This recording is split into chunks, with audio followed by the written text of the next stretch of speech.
Hi, uh, I am Jeffrey Wernick, and I'm very pleased to have Jeffrey Myron on this the Wernick Files, and very pleased to have Jeffrey as a guest. Jeffrey teaches at Harvard, and I believe is also affiliated with the Cato Institute. Um, uh, Jeffrey wrote a book. He's probably written more than one, but one that I read and enjoyed quite a few years ago. I think the title was something like Libertarianism from A to Z, which I thought was a really good read and a read I shared with others. And so I'm really happy to have you on as a guest. Now, one of the themes that I like to discuss frequently, Jeffrey, is that being you and I are, I think reasonably aligned with respect to libertarianism, and I think we probably both go have roots to people like Bastiat and many more. So I don't want to just name Bastiat. And Bastiat talked about the concept of the seen and the unseen. Um, and something that I like to refer to as the most violated law in nature, which is the law of unintended consequences. And I think that's maybe I don't want to not do your work justice, but I think that's really the bottom line of the work that you've done on drug policies and drug prohibition. That actually the war on drugs has probably caused more harm than the use of drugs. Would probably have caused, and therefore you think that, as I would agree, that the policy is a misguided policy, and unfortunately, policymakers never seem to learn from the mistakes they make, and they seem to ignore whatever empirical evidence or studies that there are. And I think your work is among the most compelling in this area, and I think it needs broader circulation. So here we are, Jeffrey. And instead of me talking on your behalf, I'll leave it for you to talk on your own behalf. Well, I think you said it very well. A related way of describing my position, I think your position, is that in many instances, with respect to economic policy, but also, of course, lots of other applications, the treatment can often be worse than the disease. So, of course, some people misuse drugs and they use drugs in ways that are harmful to themselves or possibly harmful to others, such as driving under the influence or adversely affecting their family situations and things. But that doesn't mean that any policy that attempts to stop those bad outcomes is necessarily a good idea. And in particular, okay, what my work and related work argues is that outlawing substances that we think of as sometimes causing bad outcomes is going to generate all these unintended consequences. Okay. And so we have to compare those consequences to the negative consequences of some people's drug use. It's not a question of whether drugs are bad. It's a question of whether banning drugs does more harm than good. And my position is it does far more harm than good. And many of the things people associate as being due to drugs are mainly due to drug prohibition. A good example is overdoses.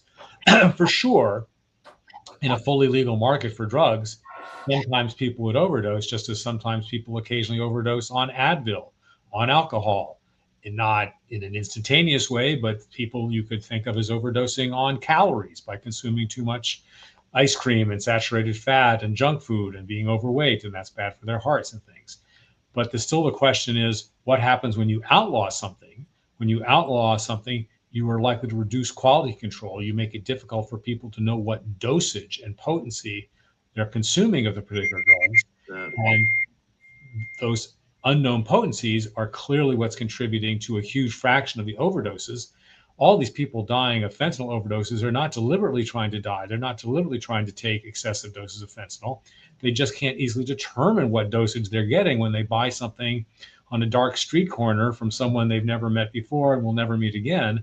As opposed to when you go to an alcohol store, you know exactly what the percentage of alcohol is in the product you buy. When you go to the drugstore, you know the dosage of the Advil that you buy or any other medication. Yeah, I don't know how many times you've been up on the Hill and testifying to members of Congress on this, and I don't know how seriously Congress takes a look and saying, we wrote this law, years have passed, it should be evident it's not succeeding. Let's look at the empirical data and say what we can learn from it. I'll give you an example of something that I've mentioned to a lot of people all the time, and every time I do it, it makes people very frustrated. After 9/11, we declared this war on terror.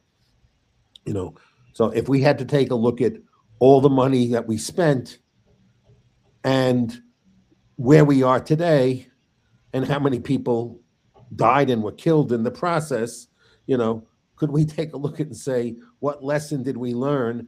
And really, to accomplish whatever our objective was, which was never really clear, could we have spent less money, done it differently, okay, without so much cost to human life? I don't get a lot of people. I get a lot of people who emotionally defend, the war on terror because they feel, for whatever reason, and they could be right or wrong, and I don't want to dispute that, is that something needed to be done. But then sit back and say, well, like $8 trillion was spent. A significant part of the deficit we've accumulated has been associated with this. Look at where we are right now. Look at where Iraq is relative to what we were told Iraq would look like. Taliban now controls Afghanistan. So you're telling me, did we need to spend $8 trillion to get to this result? So all I get is frustration, because I don't think anyone really in their rational sense would justify we needed to spend $8 trillion to produce this outcome. It seems to me it's the same application for the war on drugs. If we take a look at how much money we've spent on it and the outcome we've got from all we've spent on it, it should be obvious that this money has been badly spent. And you are one of the leaders in doing this work, to pointing out was, yes, this is how much you've spent, these are the policies, and this is cost associated with the externalities, or adverse consequences or unintended consequences associated with these policies, and you would think they would take a look at all this and say, well, we still think there needs to be a war on drugs, but we need to take a different approach. One would hope. What I will say is that economists overall seem to be terrible at convincing the voters, the citizens of all countries, that our perspectives on things like the war on drugs or the war on terror, or even much less controversial issues, okay, that our views actually make sense. Let's take tariffs. Economists are virtually united. Okay, the tariffs are a bad idea. There are a few special cases where one might make a case for a tariff being sensible for a country, but the vast majority of the time, economists would all agree. And yet, it's not just Donald Trump, or it's not just MAGA Republicans. There is relatively broad support for tariffs amongst a substantial fraction, okay, of populations in most countries. And so we've ended up with lots of tariffs for a long time. There have been some improvements over certain periods where tariffs tended to come down, but they certainly didn't go completely away. And now they're coming back in a big way. So I do partially blame economists for not being able to make these arguments more effectively.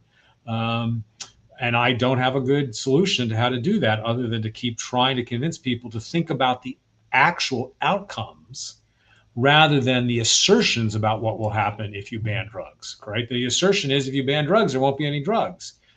But you just look around, it's obvious that banning drugs has not eliminated drugs. And a little more thought suggests that it has all these negative unintended consequences that you've mentioned. So far, we haven't been very effective. I mean, there's some exceptions. We finally convinced, it's not finally, we did convince after a number of years, the Congress and the country to repeal alcohol prohibition. That's right. A case where something similar, analogous to drug prohibition, was tried, became obvious it was failing, okay, and it stopped. But on drugs, it's a much harder sell. Economists have a general perspective for thinking about this issue of getting better policies in place. It's known as the bootleggers and Baptist scenario. Mm-hmm. It says the reason we end up with certain bad policies is because there's sort of a coalition of two groups, each of which might not be sufficiently large by itself to change policy, but together they maybe form a winning coalition. The bootleggers were the people who were producing and selling alcohol during alcohol prohibition, and they liked prohibition because it allowed them to make a very high rate of profit, okay, from the restrictions. And the Baptists, they liked prohibition because they thought it was saving souls or saving lives or something like that. Okay, so because you had both the bootleggers and the Baptists, okay, there was enough support for the policy. And something similar is likely the case, okay, for drugs. There are people who like it because it's in their interest. If you are a vice cop, it's sort of in your interest to have drug prohibition. If you work for the DEA, it's in your interest, et cetera. Or if you believe, in my judgment incorrectly, but if you believe that you're saving people from misusing drugs by banning drugs, hey, then you think you're doing good from the policy. And so far, at least for many drugs, okay, marijuana is a bit of an exception at this point, but for many drugs, the forces pointing out the negatives and assuming that we can reduce the negatives with prohibition have been winning out. Isn't there also another constituency now that maybe be powerful with respect to lobbying? Isn't the fact that many prisons being operated by private companies, isn't their incentive to proliferate, criminalize as many things as possible, so the prison industry can be a growth industry, and that aren't they advocates for aggressive criminalization that would fill up their empty cells? The prison industrial complex certainly might play a role in this. Another group that plays some role is probably the treatment sector. Now, treatment and prohibition can be separable things, but it tends to feed the demand for treatment services and tends to subsidize treatment services when we regard all these things as being unambiguously negative and thinking that everybody who's using them needs to get treatment to try to stop using them and things like that. So treatment sector is also not particularly, or the public health sector more generally, is not particularly receptive to legalization. They, if anything, feel that prohibition helps expand demand for their services, and so they tend to be on board with prohibition. Is there empirical evidence that people would not seek those services unless they were coerced to do so? Because I guess that's what they think drives the demand, is the fact that maybe people who get convicted get forced into, as part of their sentences, is going into these rehab programs, and that in and of themselves, if they didn't have that coercion, they wouldn't do it on their own. Is that the sense? Yes, there's some fraction of those who seek treatment who are told, you've been arrested, are being prosecuted for some type of drug possession, drug use.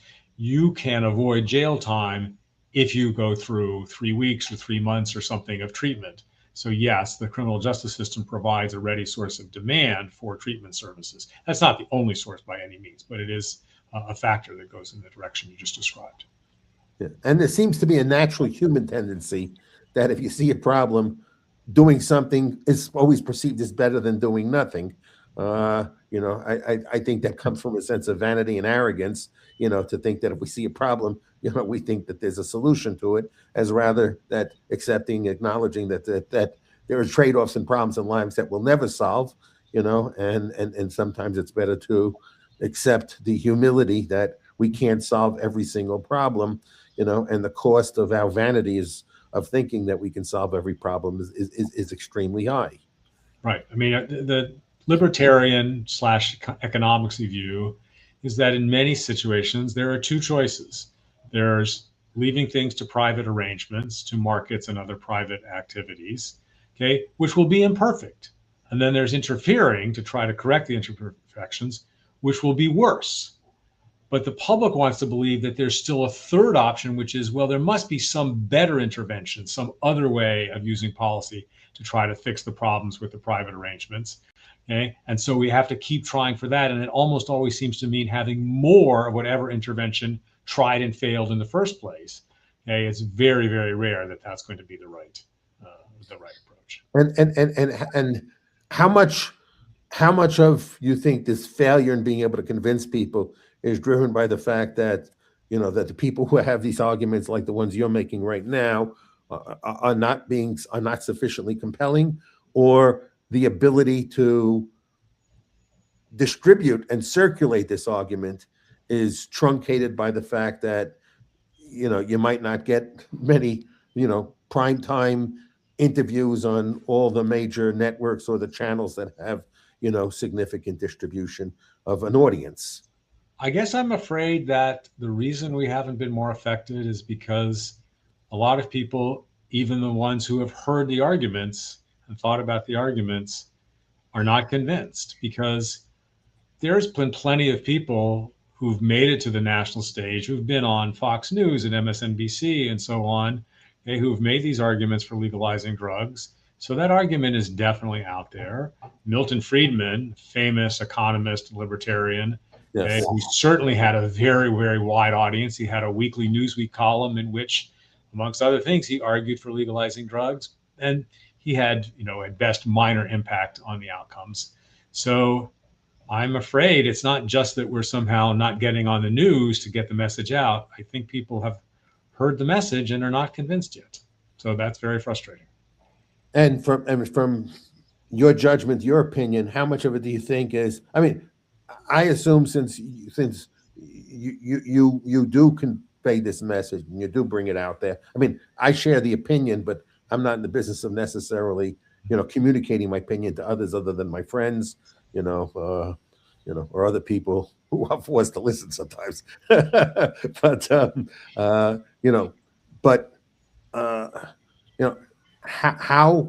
how much do you think it is? If you have to deal with how much of you think is, how do you frame your message better as opposed to, what you learned about human nature and their cognitive biases and the way they process information, what's your analysis of this?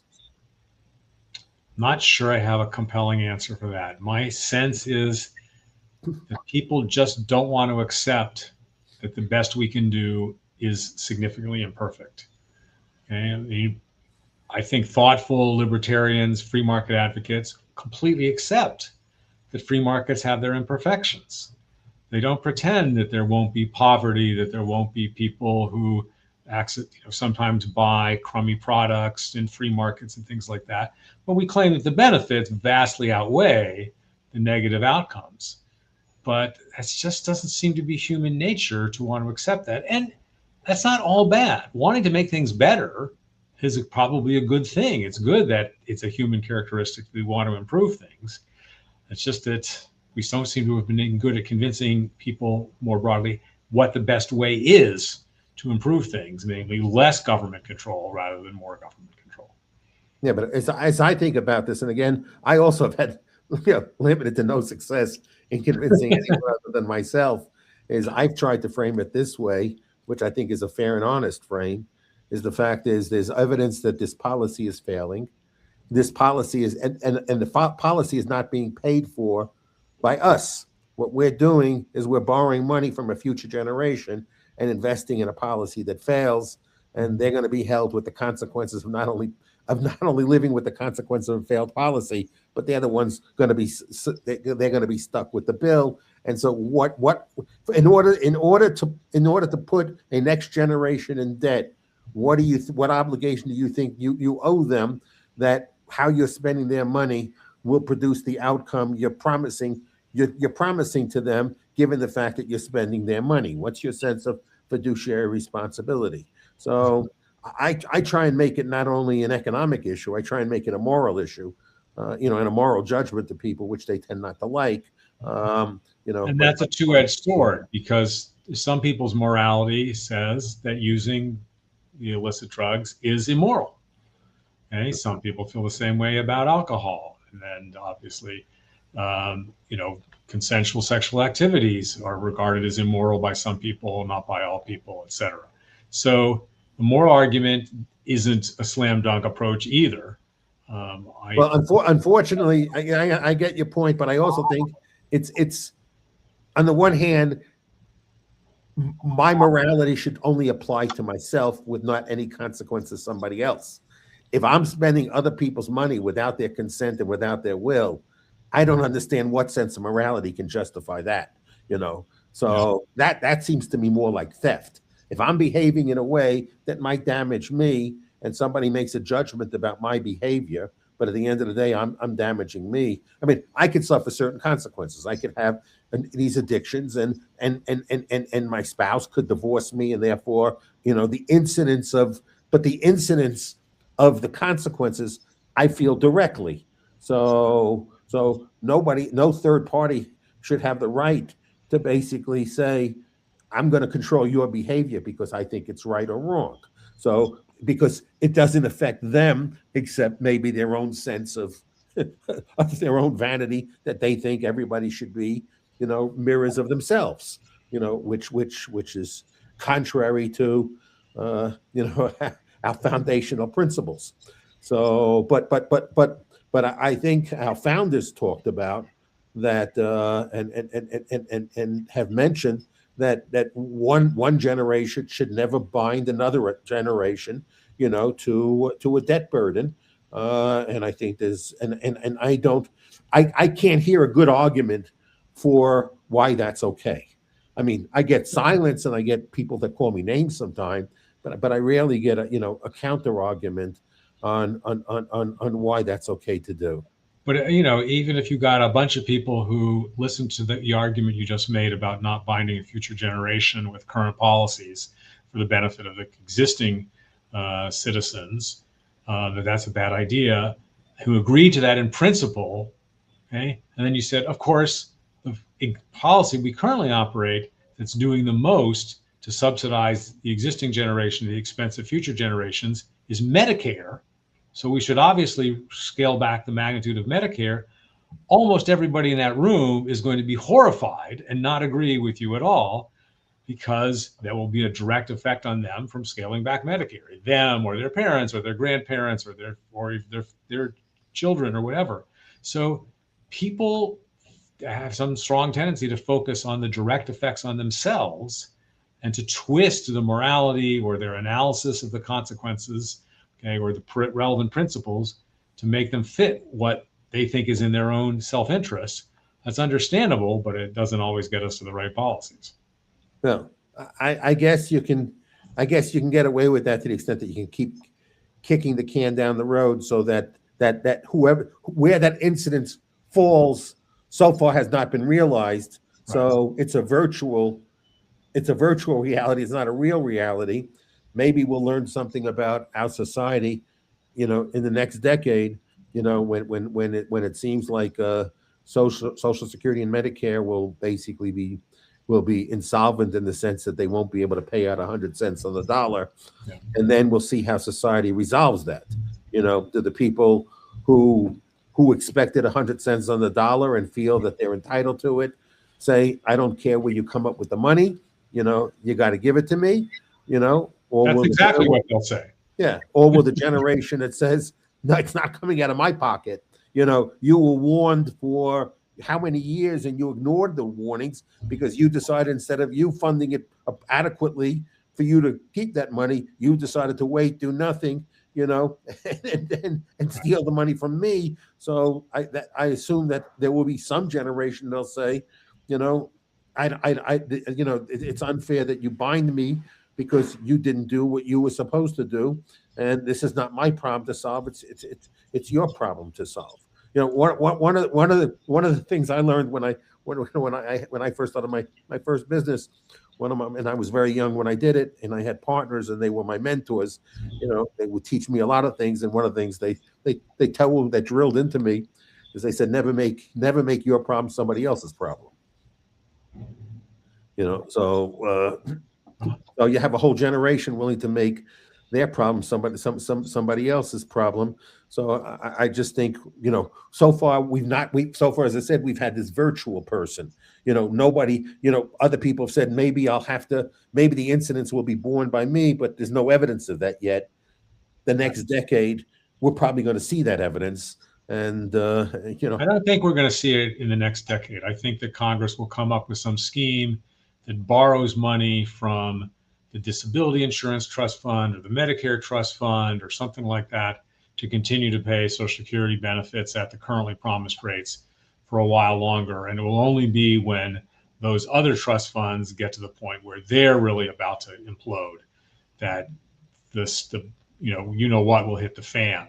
And it may not be pretty. It may, I mean, we look at what happened in Greece. The systems failed, and a lot of people just didn't get paid at all. And the whole thing was a huge mess, except that European Union to some degree bailed Greece out. But the country the size of the United States, there's nobody who's going to bail us out. And so the history of these situations where countries accumulate too many liabilities to be able to afford them, they seem to end pretty badly. They seem to end with big blowups, not with thoughtful, gradual, let's start adjusting now so that we don't have any big blowups down the end of the road. How is it? I'm just curious. How is it? I mean, you mentioned Milton Friedman, you know, and you teach at Harvard, you know, not necessarily an institution known for, you know, free market and libertarianism. Meanwhile, I was a student at Chicago in the 70s. So, I mean, I knew Friedman well personally. I knew Hayek well personally. So, so I was at the, you know, the center of the universe of libertarian philosophy, you know, at the time of, it was near its peak. So that had nothing to do with me. I'm not taking any credit for it. You know, it's just an accident of my age. So, and that I had the fortune of getting admitted. So, you know, otherwise I don't have any credit for it. So I don't want to claim any credit for it. So I just claim good luck to be there at that point in time.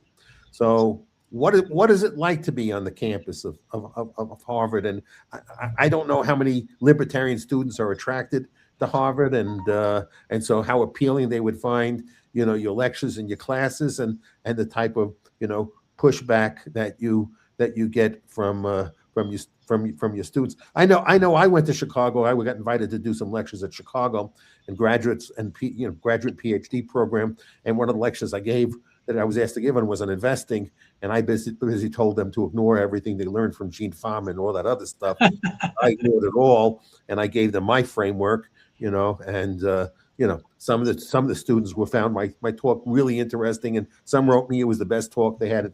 They had it all their time in Chicago and the most valuable. And somebody just said, you know, why did this guy ever get invited? You know, so he's basically telling us we're just wasting our time and money.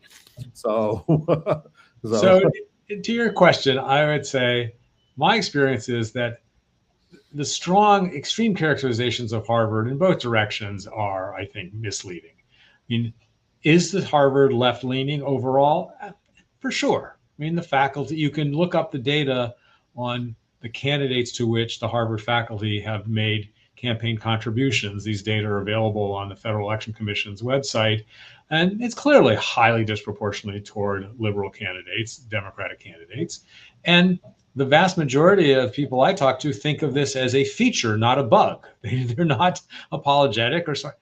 But does it mean that faculty and students are unwilling to engage, to discuss other opinions, to debate, to listen to alternative views? Almost never. I mean, does that happen once in a while on the Harvard campus? Of course, it happens on every campus. But faculty like to debate. They like to hear opposing views. They like to sort of think about other perspectives. So I've never gotten any pushback or any criticisms because I present very, you know, unusual and very different views in my class. I teach this course on libertarianism every year and get 200 students or so, and the course gets good ratings, and I keep getting more students. So I don't think it's the characterizations that one reads in the newspaper are way overdone or way oversimplified and way too one-sided. Doesn't mean they're completely wrong, but they're not giving the full picture either. And some students do indeed feel silenced. They feel that they have to keep quiet about their political views if their views are conservative or right-wing leaning. But I've also had a lot of students who are right-leaning say, no, I just say what I think, and some people like it and some people don't. Okay? Sometimes when I say one of my right-leaning views, somebody at the dinner table will say, that's offensive. I'm never going to talk to you again. At the same time, other students at the table will say, gee, thank goodness you said that because I think the same thing, but I was afraid to say it. So I'm glad you spoke up. So it's much more nuanced and varied and not nearly as one-sided as I think some of the characterizations make it out to be. Do you think that's something that many people should know who will be watching this, that maybe while many universities have what appears to be not necessarily much diversity, ideological diversity amongst the faculty, that basically many people in faculty like the exchange of ideas and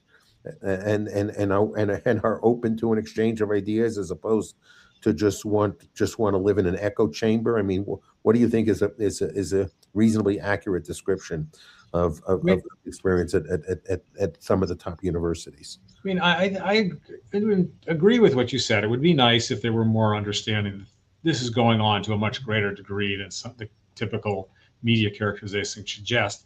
But I also emphasize something that's different and that is pretty unusual and that it doesn't especially make me popular on campus, which is a huge part of the problem is that government is providing a lot of the support for higher education. Okay?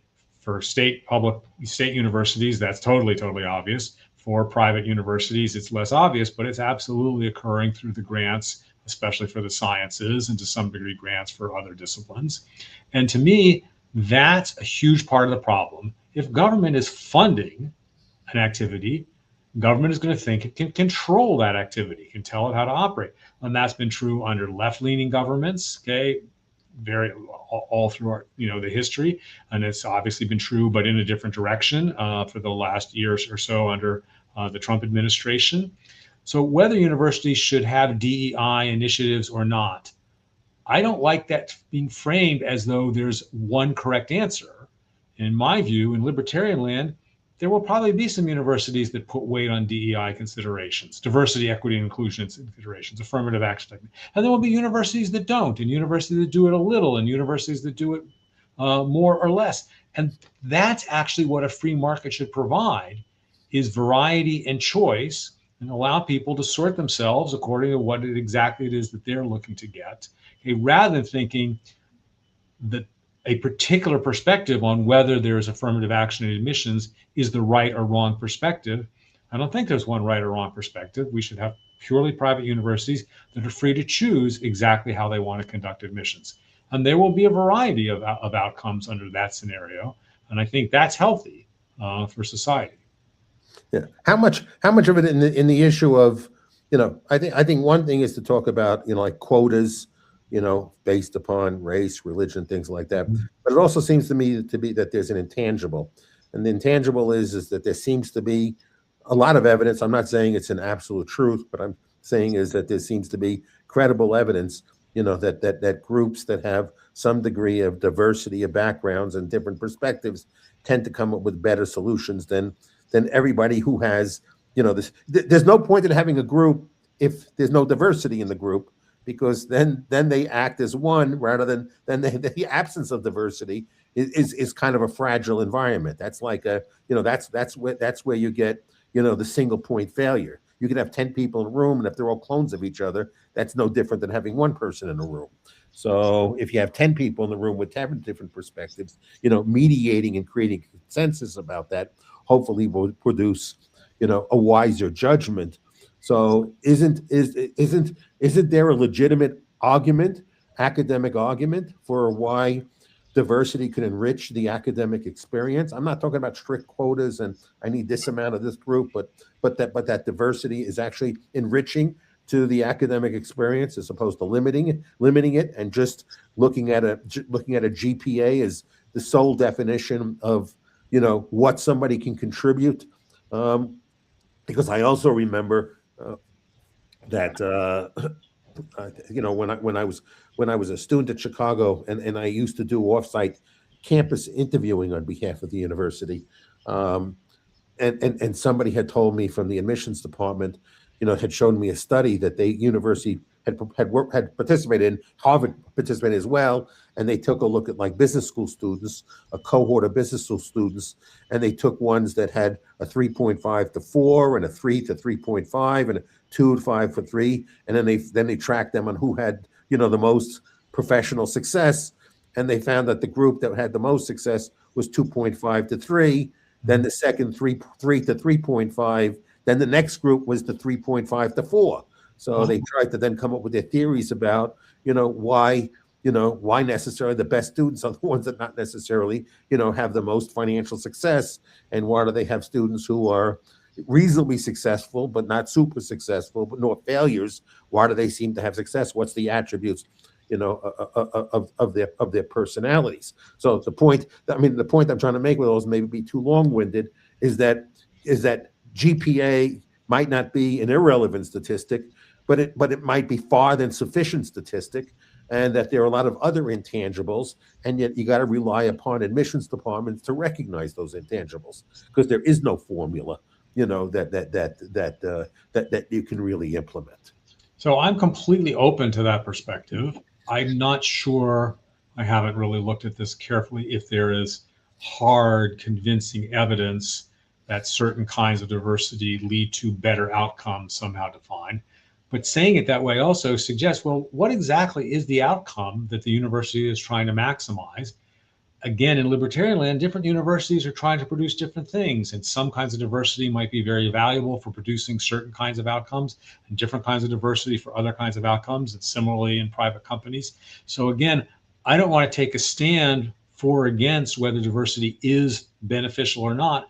I simply want people to be free to choose to either supply or demand whatever kinds of diversity make sense to them, and we will let market outcomes determine, or suggest, what is productive and what is not. But of course, at a broad brush level, your point about the potential value of diversity almost has to be right. Having people from different parts of the country, people from different income ranges, people with different sports interests, people who are more or less, academically focused, is going to make things just much more interesting. I went to college, which I won't name, which was for nerds. Basically, everybody went to this college just wanted to study all the time. And then I ended up being very surprised when I started teaching at Harvard that a moderate number of my students didn't seem that interested in academics. But it turned out they were interested in and frequently very good at something very different than academics. And I realized it was a more interesting set of students in some ways than my fellow students at this really nerdy liberal arts college. So that goes exactly to your point that diversity can have value. It doesn't necessarily get you the highest GPA, but it may get you some other things. Whether that's, suggest the kind of diversity programs that universities were operating, that's a different story. That's a different question. And any particular program of promoting diversity may be well-focused or not very well-focused, but it's certainly possible that makes total sense. Yeah. And my point is not necessarily to advocate that that's the way a university should run. Right. My point was to say is there are credible explanations on why a university might choose that, and the government should not foreclose an institution to make that judgment. And this seems to me what the government is attempting to do now. Right. Now, the whole issue with diversity with respect to race is incredibly messy and complicated now because of the Civil Rights Act. The Civil Rights Act says roughly in various settings, you're not allowed to discriminate. Set aside what that word means for a second. You're not allowed to discriminate on the basis of race. Many people seem to think that means you can't discriminate against minorities. But in most situations, if you are trying not to discriminate against minorities by admitting or hiring whatever more minorities, that means you're admitting or hiring fewer non-minorities. So to lots of people, that looks like discriminating against the non-minority groups, against the whites. So does the Civil Rights Act say you can't engage in reverse discrimination or not? I think that the law and people's understanding is just all over the place, is incredibly messy on that issue. As long as those laws exist, it's going to be very hard for there to be any consistent application of those laws, because people are going to argue they mean very different people are going to argue they mean very different things. And we're right now seeing that all play out because the Trump administration is saying those laws say you can't engage in any kind of reverse discrimination. Affirmative action, DEI policies are engaging in reverse discrimination, and therefore they have to be banned. That's not what libertarian land would want. In libertarian land, private company, a private university would be free to engage in whatever kind of affirmative action or DI policies it wished, but nobody would be coerced or pushed to engage in such policies. Yeah, I completely agree with it. Ultimately, we want to leave things to the marketplace to decide. And if basically an institution engages in practices that produce, substandard students who have no access to, jobs later, and they develop a bad reputation, students will stop going there. So, the marketplace, will discipline the lousy universities and reward the good ones, and other institutions will learn, from the failures and successes of each other, and the fight for competing to survive and thrive, and the incentives to do so, will produce much better outcomes than removing all those incentives. Yeah. So, and because ultimately what you end up doing is you end up subsidizing and using other people's money to support suboptimal policies. And, and that's several. But again, this is also an argument that people are not convinced of. So agreed. There's not too much that commands wide agreement these days.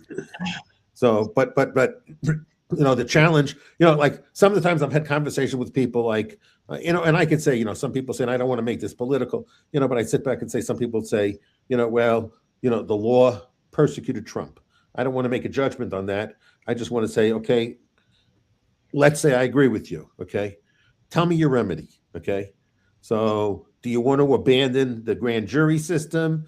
Do you want to change how we choose the district attorneys who prosecute these things? Do you want to eliminate prosecutorial discretion? So let's say we found the flaw in an event inside an ecosystem. Okay. So tell me your remedy for this, okay? So I don't want to hear about you being upset about one person being a victim of it. Let's assume that this one person is not the only person on the planet who's ever been a victim of overzealous prosecution or things like that. Tell me your remedy, okay? I have a partial remedy. Go ahead. Some of the cases of the lawfare against Trump were for alleged violations of laws that shouldn't have been laws in the first place. Okay, so there was a claim that he made an illegal campaign contribution by paying that woman. The Stormy Daniels case, yes. The Stormy Daniels case. But in libertarian land, there are no campaign finance laws at all. So that whole case just goes away. It doesn't happen at all. And there was a second example. What were the other three main lawfare cases? There were the documents in Mar-a-Lago. Yeah. And four cases basically. There were the documents in Mar-a-Lago, the RICO case about attempting to overthrow the outcome of the election through the fake electors. There was the Stormy Daniels case, and there was the other New York case related to the business fraud, the false financial statements in the business. Right. So the false financial statements, I also thought that was a completely silly case, because the people who were lending him money had every opportunity to claim that the values he was putting down in his documents of the value of his real estate, he was pledging his collateral, were inflated. Hey, these are not some Joe Smith walking down the street who's being misled by billionaire Donald Trump. These are major banks and lenders who have every experience and reason to think about what they're doing and to check the facts.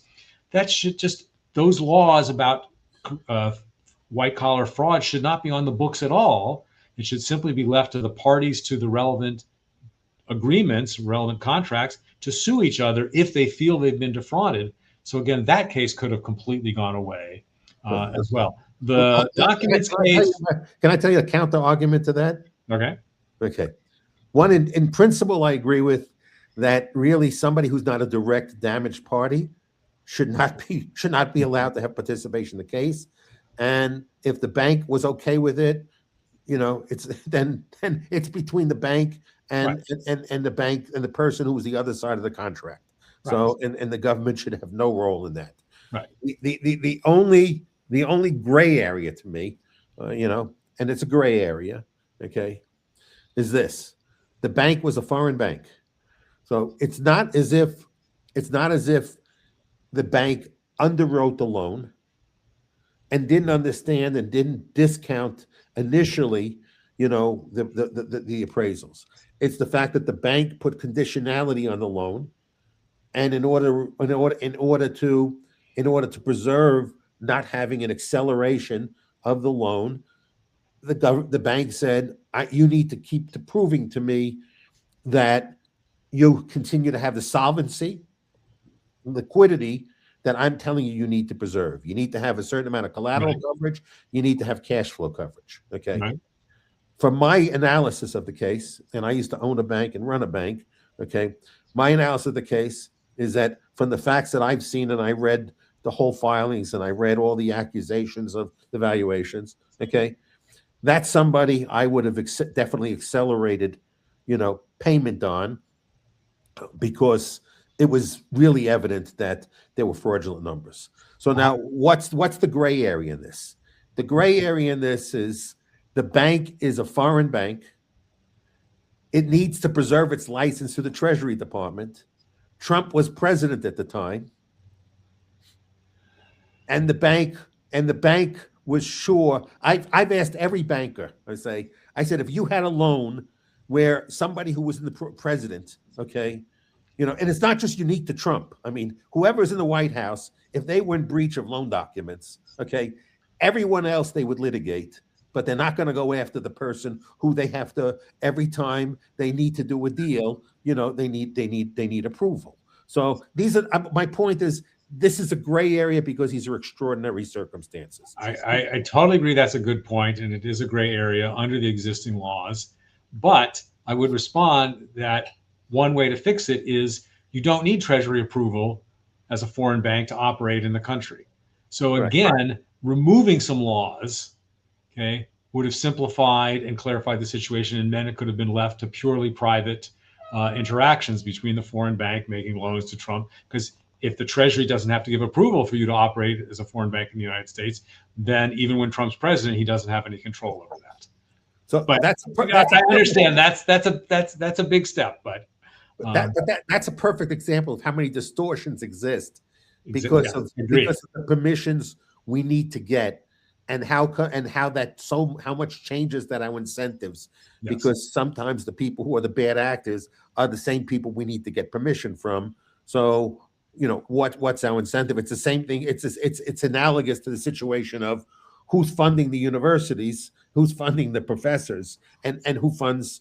I don't know. In your case, I was once told when I was a student at Chicago that most of the funding of academic research came from the Fed. So that basically the Fed was funding most academic research that was done by many of the professors there. They told me that's where their funding was coming from. And so I don't know who funds. I'm confused by that. Yes. So I think the Fed. The Federal Reserve System. The Federal Reserve System funds very little, and only in sort of indirect ways. It doesn't make grants to academics that I've ever heard. I don't know if the Federal Reserve regional banks do. So I don't know. They all have many of them had their own publications, and they were funding research for their publication. That's what I was told, but since I didn't produce publications, I don't really know. But I used to ask people, why would they not challenge, the Fed, and why would they promote, legal tender laws, the abolition of legal tender laws, and then they'd say, well, I won't get tenure because I'll get no funding, and if I don't get any funding for my research, I don't get tenure. So, a while back, I tried to make this argument to some teachers who were friends of mine at various universities, where I said, nobody should be debanked. And what's my theory why nobody should be debanked, is the fact is banks are exempt from antitrust laws. From bankruptcy laws. And the reason given for why they're exempt from bankruptcy laws is they're considered to have some aspects of a public utility through the payment system. So if the thing that grants them the special status they get is their role in the payment system, and it's acknowledged that they have a special role in the payment system, how could they then be deprived of giving anybody access to the payment system. If that's what gives them the privileges they get, is because that's perceived as a public utility, and it's a private company that's getting special privileges because it's serving a public function. So I would say, tell me what you think the flaws of my argument are. And they said no. I said, will you co-author a paper with me? No, because I'll be thrown out of the university. I won't get funding. So so I was concerned about the incentive structures. So, but maybe they just didn't want to be associated with the argument. They wanted to blame it on. I think that's possible, for sure. Do you see any what flaw do you see in my argument? Your argument that given the fact that the banks get special treatment because they have a special role in the payment system, and that's considered a public utility, then the bank should not be able to deprive anybody of access to the payment system. No, I completely agree with that. Oh, again, I would want to, rather than imposing this rule on banks that they can't deny credit, they can't deny services to anyone, I would instead want to undo their role in the payment system, their specialized role, okay, so that then the federal government is just not involved in the supervision to the same degree. Because once the government can say... That I agree with you, but if the government is deciding not to do that, then why should they be able to, then why a bank should be able to get away with prohibiting access as long as that bank is still getting the privileges associated with being treated as a public utility? I agree with you. Take away the privileges. I agree with your remedy. I would take away the privileges. Okay, so but I never like. I'm sure we could probably come up with an exception. Well, I don't think we could come up with many. My response to almost any problem we think about is never to add a new law. It's to repeal a pre-existing law that probably never made sense in the first place. And so, again, I would apply the same thing here. Rather than having rules that say banks can't deny access to certain kinds of clients or industries or whatever, simply take away their special situation, and then you have an open market and competition, and anybody who has going to be a valuable client to someone will get served by someone in the system. So again, these are all aspects of the law of unintended consequences, where the government does something and the government creates a problem. And the issue is, do you then create a new law to solve that problem that the government created? Or do you take the laws away? And where you and I would fall out is we would just take all these laws away and acknowledge that these problems were created. The same argument with respect to drugs is the fact is it's all these laws, it's all these prohibitions, that create these unintended consequences. And we keep treating it as not failures of the law, but failures of something other than the law, rather than the adverse consequences of the law that doesn't consider them. Now, I don't want to make an assumption, but I was a big fan of Ronald Coase's work, and I studied under him. And there's this one, I think it's described as a famous interview. I think it was like a Thomas Hazlitt that was in Reason magazine, where he was asked about when he was asked about regulation, and his comment was, I used to be the editor of I think the Journal of Law and Economics is what he said, and then he said, so I've seen like thousands of cases of empirical work. And he says, I'm philosophically opposed to regulation. It's the fact that as I studied this, I've never seen one that works. So he said, from basically A to Z, none of them work. Right. And his comment was, that so he says, I don't want to sit back and say I'm necessarily a proponent of small government, but I can sit back and say it's just looking at the empirical work, and someone who has seen more empirical work than anyone, given my role as editor of this magazine, where this has been the sub-focus of a lot of arguments. He said the one thing that has not been tried is shrinking government and shrinking laws and seeing the outcome, but he said this doesn't work. Why don't we try the opposite of what has proven to not work? Okay, but again, going back to that argument seems to not be resonating with many people. Correct. I mean, we do have a few examples where we've scaled back regulation, and it does seem to have worked.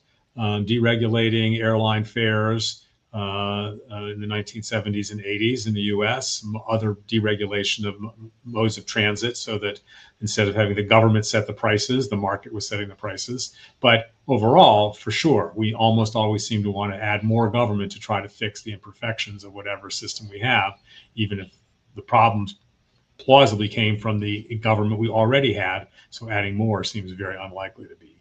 And this I'm asking you pure speculation, since you mentioned the deregulation that occurred actually during the Jimmy Carter years, like Alfred Kahn. How much do you think of that was ideological and philosophical, and how much of it do you think maybe was driven by the fact that they understood that was part of the strategy of dealing with the high rates of inflation that occurred, during the Carter years when we started having sanctions and they became. I mean, I'm just asking you to purely speculate, but I don't know if Carter. I don't remember. Yeah, so what the discussion focused on, and what people said in front of the cameras isn't necessarily what was actually motivating them in any event. But I think we just, as happens in other cases, there's sometimes an accidental confluence of various factors which all point in a similar direction. So you do end up getting some substantial changes. I mean, the repeal of alcohol prohibition was a combination of crime rates had gone up substantially over the 20s and early 30s. And that seemed to undercut the argument that banning alcohol would reduce crime. And then simultaneously, the Great Depression happened, and tax revenue from the other forms of taxation that existed other than alcohol taxation were drying up, and the government was seeing bigger and bigger deficits because of that. And so it created more sympathy for the notion that if we really legalize alcohol, we can tax alcohol, okay, and then we can address the budget deficit. So that was sort of this funny combination of events. And may well be that the airline deregulation was similar confluence of concern about inflation and affordability, with the intellectual setting at that time was very supportive of the deregulation. And it was coming from a Democratic president, so it didn't look like it was just some quote unquote evil big business trying to make more profit. It looked like it was coming from someone who had a reputation for being pro-consumer. I've asked some of my friends who have been, worked in administrations and been in administrations and back in academia. I said, if you look at some of the arguments that have been made by the economic spokespersons for that administration, if you're now back in the classroom and they make that same argument, are you giving them an A, B, C, D, or F? So, they all tell me I'm asking an unfair question. So I said, I said it's unfair because you don't want to acknowledge the truth that if they were saying the same thing to you in the classroom, you'd be failing them. So they wouldn't be getting their PhD in economics, making the arguments that they do make. How much a problem do you think that is for the profession, where you see people out there making arguments because they feel they're when you talk about tariffs and things like that, and you see some of the people who are now supporting tariffs. I mean, I don't know how many people really believe the things they say or feel that they need to say them because it's in their self-interest to do so, and how much of that makes it appear that there's more dispute amongst the profession and that there's more credibility to that argument, because you'll get people with, who came out of nice schools with nice letters after their name, validating this stuff. Well, setting aside the current administration for a moment, the story I've heard from every friend who's gone to serve at the Council of Economic Advisors or the Treasury Department, Fed, et cetera, is when I say, how could you have defended the insane policies that you were defending while you were serving in DC? Their answer was always, you have no idea how many infinitely more insane policies I was able to kill. Okay, and if I hadn't gone along with this somewhat insane policy, we would have ended up with something even worse. Okay, so they may go on TV and say, yes, it would be good to have 10% tariffs, And the standard economics response is that's a bad idea. We should have 0% tariffs. But their claim will be, if I hadn't endorsed 10% tariffs, I would have been fired, and they would have hired someone who would have gone along with 20% tariffs. So I managed to get the tariff rate to be half of what it otherwise would have been. And I suspect there's lots of truth to that view, that there are a lot of truly nutty things that get proposed by the political forces, and the economists mainly are diffusing those. The economists who are serving in the current administration are certainly pushing immigration and tariff restrictions, trade restrictions in a way is incredibly different than the standard view in the profession. And I don't know to what degree they really believe it, to what degree they're compromising because they think there's some greater good that they can accomplish by going along with the immigration and tariff restrictions. But it's certainly disappointing that there's not more pushback coming from them because the policies that we're adopting seem incredibly misguided to me.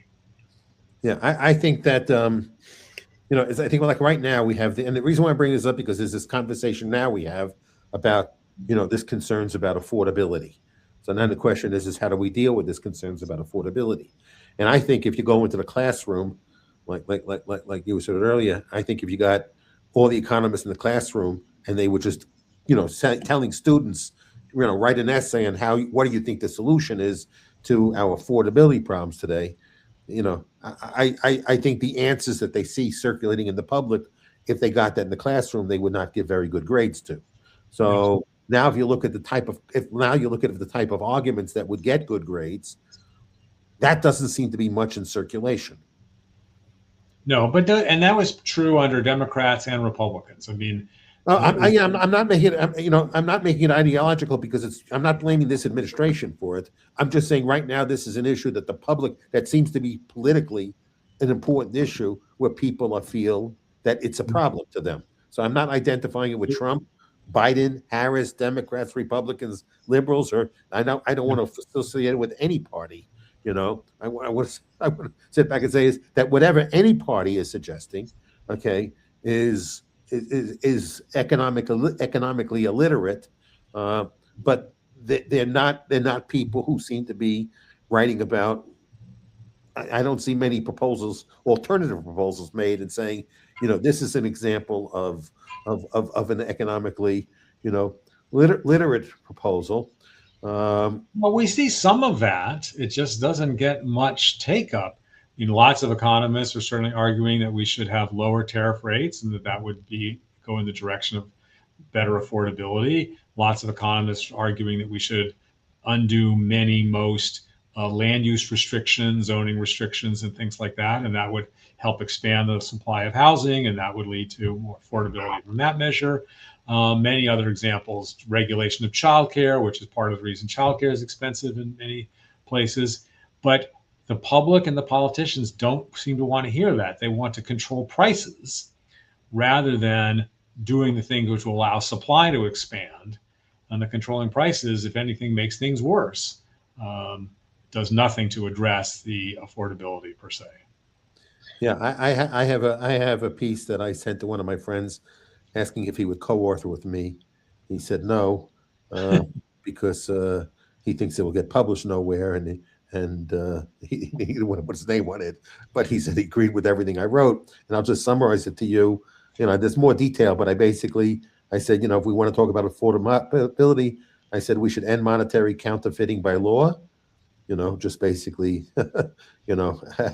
which is basically abolish legal tender laws, dismantle the central bank, stop criminalizing supply. Those are the headline things. I'm going to try and make it somewhat, appealing, and end subsidies that inflate prices, and restore, effective bankruptcy laws that are consistent with absolute priority rules, and let wages and let wages find their own level and not do anything else.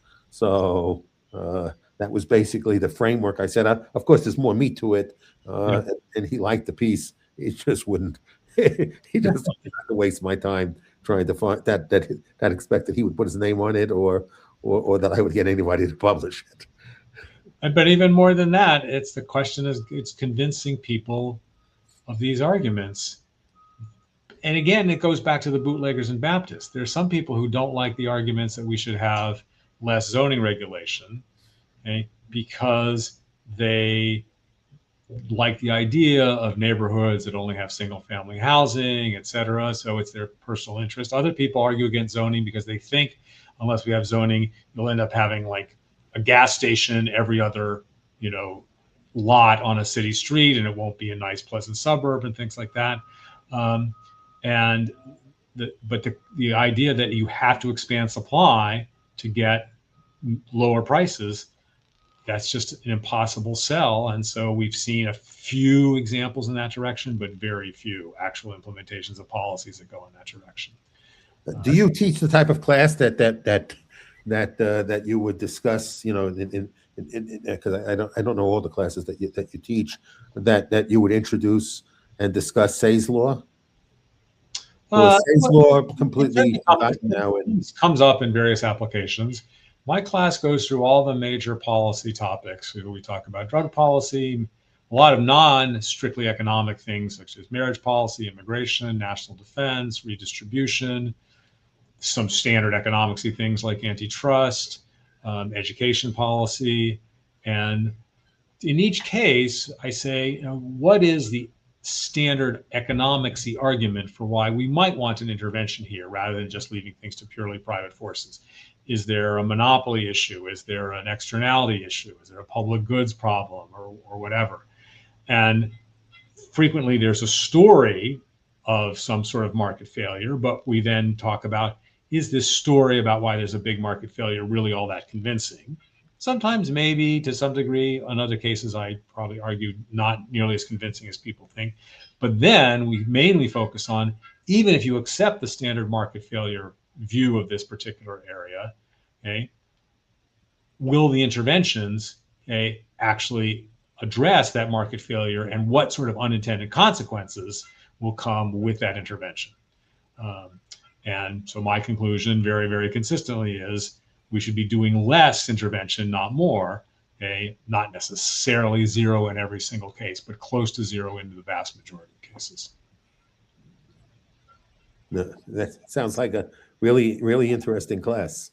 So it's a fun class. I mean, students claim, maybe they're just trying to butter me up, but they claim that they go and back to their dorms and they mention some of the topics we've discussed at the dining room tables in the houses, and they get all sorts of like, what, professor said that's insane, and then they have fun discussions, and if that's true, that's great.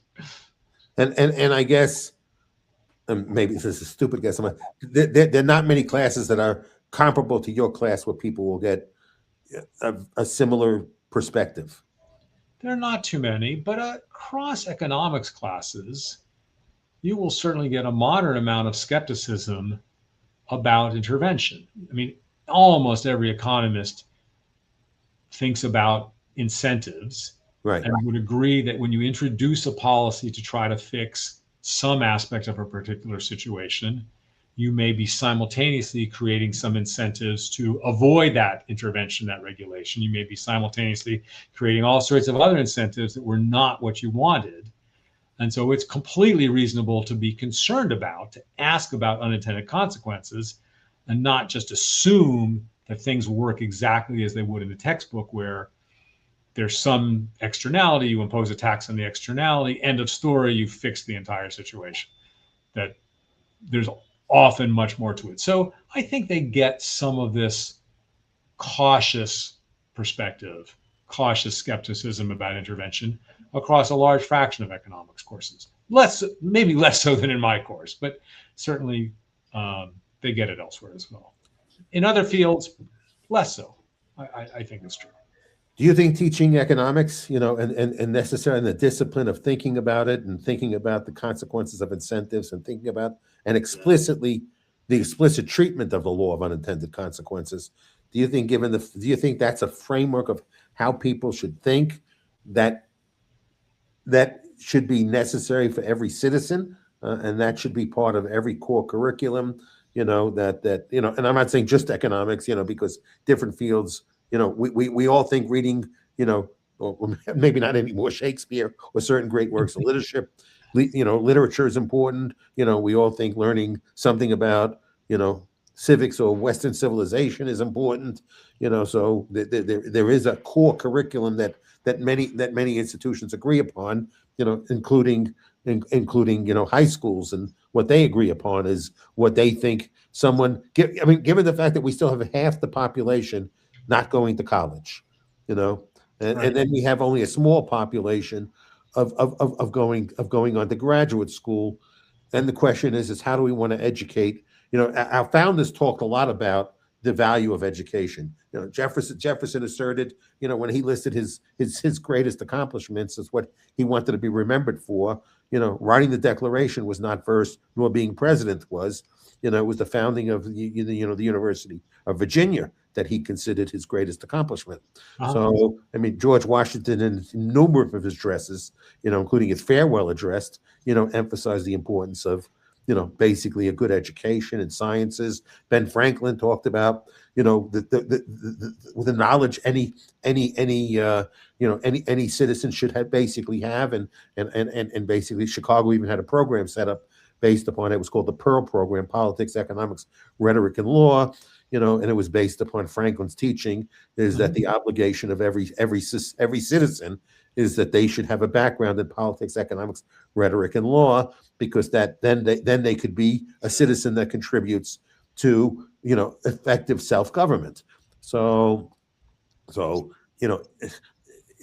is there a valid case that basically we should take a look, given the fact that we don't have I know the best thing is just to leave it all to the marketplace and the government get out of the business. So so either we could push two things. One is and I don't think they're mutually exclusive. What we really want is the government completely out of the business, but while the government is not getting out of the business, maybe it should try this. So, or should we just focus on the argument of just get out of the business, and whatever's happening while it stays in the business is less important to argue about, and just to keep the argument focused on it just should get out of the business?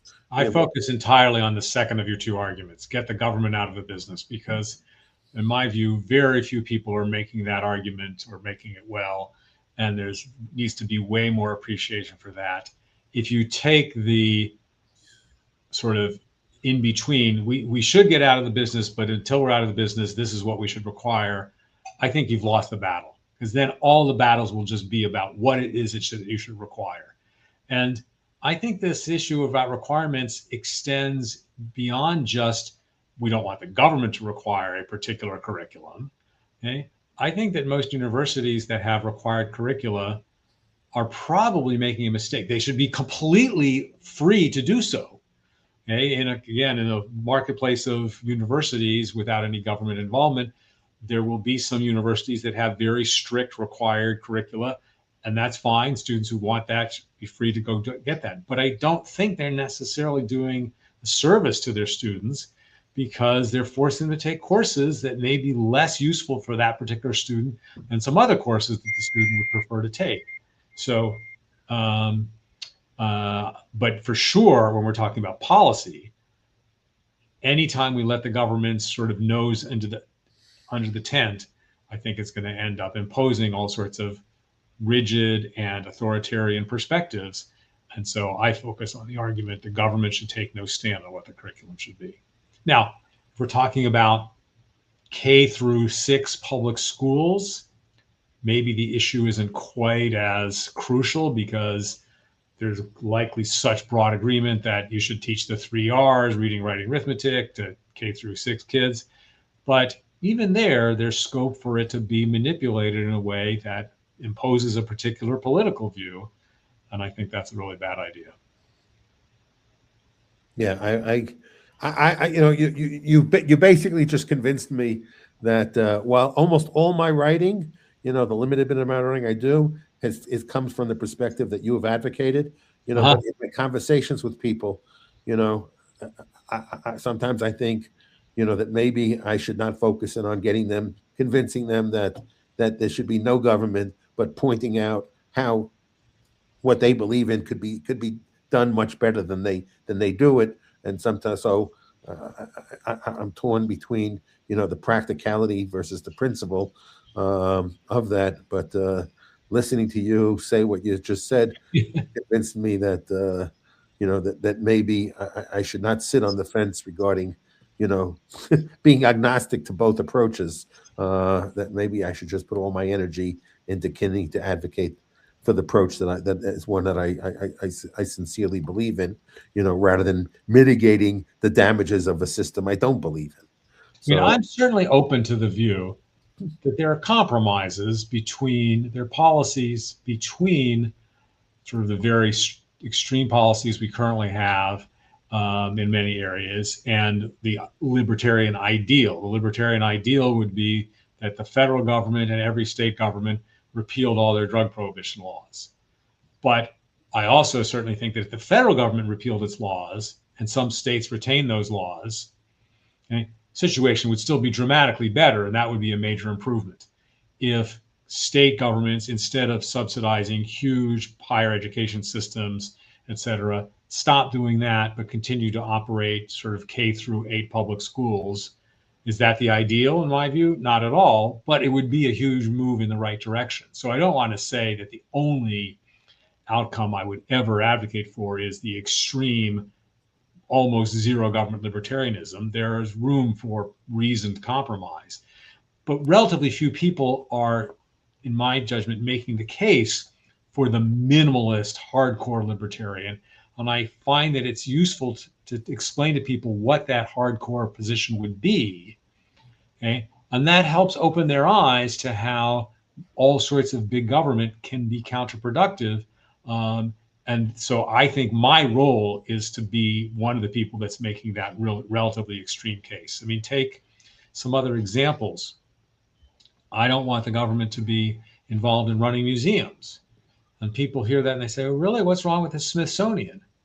And now my response is, well, if you have a government-run Smithsonian, then the president can say in the Smithsonian, it cannot have any exhibits that say anything that is anti-slavery or pro-DEI or anything like that.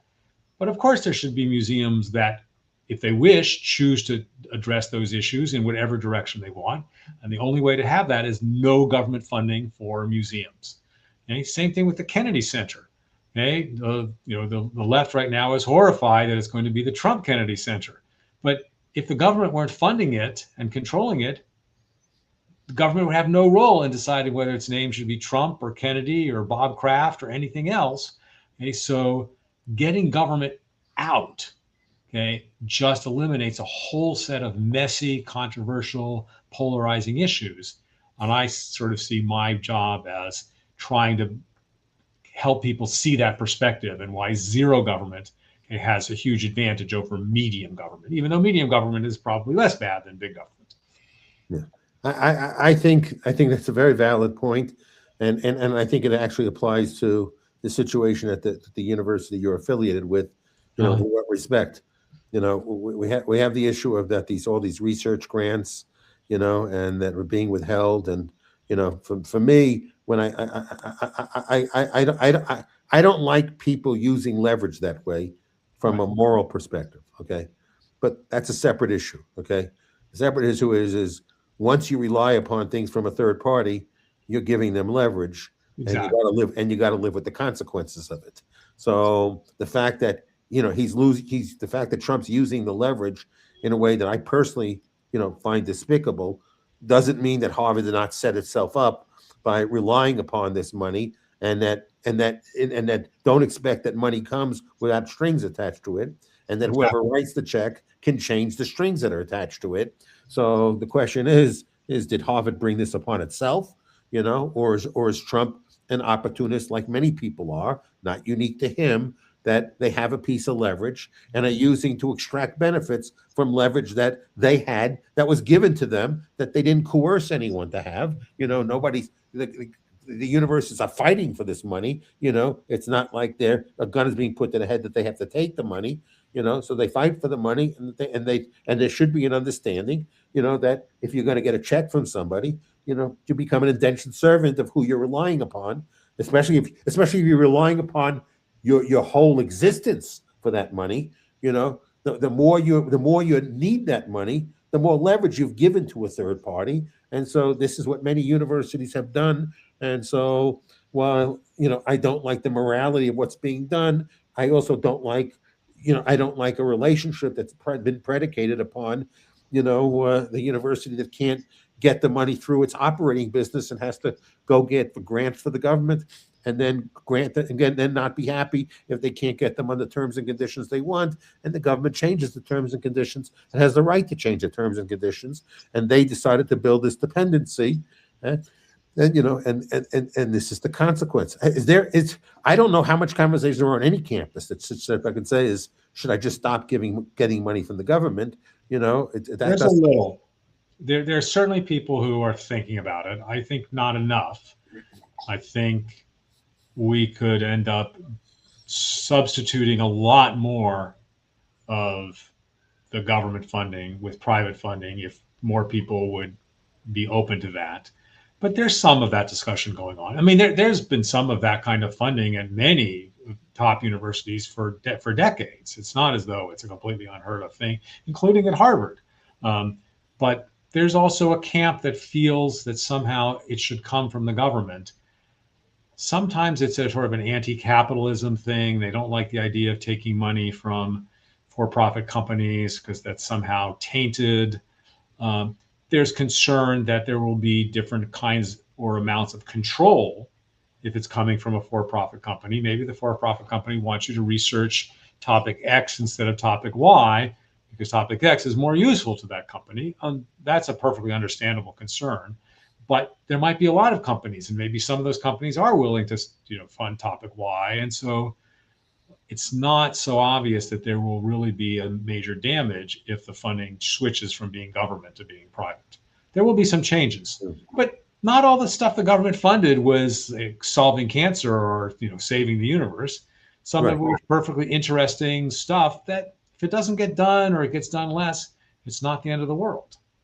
Yeah, but I would assume, I'm someone, given the fact that I made my money as an investor, so I basically manage my own money, so I think a lot about risk, and I tend to approach things as saying, first, before looking at the return, I tend to look at all the things that I think can go wrong, and then can I live with those consequences? Harvard's got a lot of brilliant people. I mean, many people probably smarter than me, so tons of people smarter than me.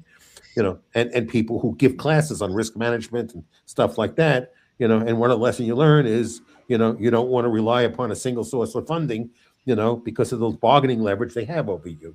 Harvard is known for classes on, on negotiations. So, so I'm curious about, you see any university that, like many universities, have got themselves into situations, where they've given one party so much bargaining leverage over them, and their own behavior seems to be in conflict with what they tell people in the classroom, thinking about managing risk, the type of things they should avoid doing. Yeah, I'm not sure I got your question. So my question is the people now involved in making these decisions at the university, are they now considering the fact is that maybe they took certain things for granted, and that all this money was basically, had limited conditionality to it, and that they took for granted? I think there's a range of views and a range of reactions. There are people who I think who've had the reaction you described. Like, we have to now diversify ourselves. We now have to make sure that we have sources of funding which are not subject to these political things. And there are other people who are still very frustrated and think that we deserve to get, similar amounts of money from the federal government and should be restored and should be ongoing. I don't think there's a clear vision or clear consensus, at least not that I've read. I'm not privy to any of the inside conversations. So it needs to be seen. And some of the funding that was suspended earlier this past year has been restored. Okay, but whether it's going to continue at similar rates in the future, that's of course much harder to predict. So I just think we don't know. Now. But there's a diversity of opinions for sure. Yeah, to me, that there's maybe a deeper issue that I'm not really making myself clear on, because I'm making a very clumsy argument. I want the analogy to be beyond just the university. Many people had relied upon the government as a source of funding. States have, many individuals have, many people have, and they assumed that this money would come with very limited conditionality. Okay. Right. So for me, as someone who believes in libertarianism, for me, the lesson I would tell people is you built a dependency, and think about the leverage you've given to some third party, and thinking about if you get, and you're relying upon, there's always going to be someone who's a good actor, and from your definition of a good actor, who's always going to be there, to bail you out. Now what happens is one day there's a bad actor comes in from your definition of a bad actor. I'm not trying to make my own judgment from one that they would think, who now says, here are my rules. You got to, I'm now enslaving you, but you gave me the tool for me to enslave you, so I'm going to use the weapon you gave me against you because you gave it to me. And so how many people would say my lesson is, I'll never again in life give people, the opportunity to be enslaved by them, which basically is grants or debt or taking money from other people, and the consequences of, the decision authority and control they give over you in return for that. So to take that argument, to take more of a libertarian point of view and say maybe the best thing for advancing libertarianism is seeing what the consequences are of expecting like this free lunch would last forever, where you'd get all this money with almost no strings attached to it. And the lesson to be learned is don't take it. So don't ask for it. So I'm trying to turn it into an argument for, yeah. And I think some people are learning that lesson, but not universally by any stretch. But I don't really know. So we'll only find out after a few more years have passed and we see what happens. And it could be that it sort of muddles along. It's all held up in court cases for several years. The presidency changes, situation sort of reverts back toward where it was, and we'll never really find out whether people could replace their funding to a significant degree with private funding, or maybe we will. I don't know where the university's leadership is on that point. Yeah, because sometimes I think about is that because of the way Trump is so skillful at using bargaining leverage and extracting as much value that he wants to extract from it, because of someone who's just a good negotiator and is looking to extract whenever the opportunity is for rent extraction that's given to you, or you inherit, you take advantage of it. Again, I'm not saying I would do it. I'm just saying it's not unreasonable to think that somebody would do it. Okay, that maybe as a society, it's like we think about states, also the same thing. If Trump is going to say, if I do this policy, I don't get government money, so either I become an indentured servant to the federal government, whoever is, whether it's Trump or somebody else, do I become an indentured servant to them because I rely so much on them, or do I tell people in my states, we need to have more predictability and we can't rely upon living off money that can be one way and then disappear, or money that we have to surrender all these things. And if we do that, we'll continue to get it. But basically we'll be subordinates and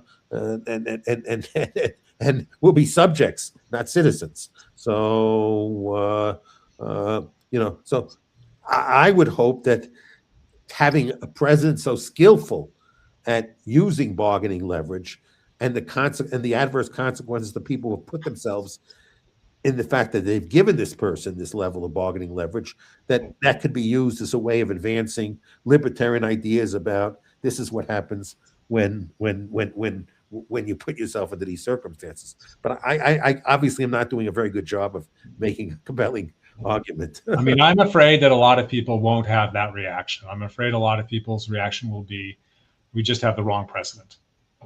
And they won't think about the principled argument that you're making. They'll just think we need a new president. And once we have a new president who has the quote unquote right values, then it will be fine to have the federal government sort of determining the path of research and what gets funded and how much and all that sort of stuff, as opposed to drawing the conclusion, the pro-libertarian conclusion that you and I share, which is we should see this as evidence, as a great example of how when you put power in the hands of the federal government, sooner or later it's going to misuse it. Exactly. You just summarized it much better than it took me to be able to say it so clumsily and taking so much time, some time to say. And I appreciate your bearing with me as I so clumsily expressed it. But I guess I finally got to the point where you understand the point I was trying to make, and be able to express it much better than I did. So I appreciate that. Are there things I didn't ask you that you wish I asked you, or things that you'd like to talk about that you haven't had the opportunity to talk about in this? Well, we covered a lot, so I'm conversation? not thinking of anything off the top of my head. Can you tell people where they can find, your publications, your readings, of people who have curiosity to knowing a Best, lot more about, your the best place, where best could place would be they my, find? my Substack. Either the Cato Institute blog. I work part-time for the Cato Institute and blog there fairly regularly, or, and it's more or less the same posts, my Substack, which is just Libertarian Land. And I write there once a week, roughly. And I try to address a broad range of issues, including a bunch of the issues that we've just talked about. So Now, your Substack is a subscription based Substack. it is not subscription based at the moment. It's free. So So if anyone has free access to it. everyone has free access. Okay, because I was gonna, as thanking you for being a guest, I was gonna offer to pay for 10 subscriptions for the first 10 people that called in, or wrote to Johnny, who was our coordinator for all this. Uh-huh. I would offer to, as a way of thanking you, of sponsoring subscriptions, but they don't. But I will make sure that There's no fee. It's free. It's free to everyone. How regularly do you write? Do you have like a regular schedule, or mostly it's kind of when you're inspired about something? I don't have a regular schedule. I try to post something once a week. I'm working on a system of co-authoring with students, with undergraduates who've taken my course, and I'm hoping that if I get 3, 4, 5 of them signed up and they're producing stuff, then I might be able to get it up to a couple times a week. So roughly, there's no fixed schedule. It's just whenever it's ready, it goes up. Well, then, thank you so much for this time. I really enjoyed the conversation. My pleasure. I learned a lot, and you exposed a bunch of flaws in my thinking, which I appreciate. And I will make sure that when we put this out, we will let people know where to find your Substack, so people can get access to your views, beyond just the scope of this conversation. So thank you so much for your time. Thank you very much. It was a pleasure to be here. Good luck with everything. Thank you. Bye.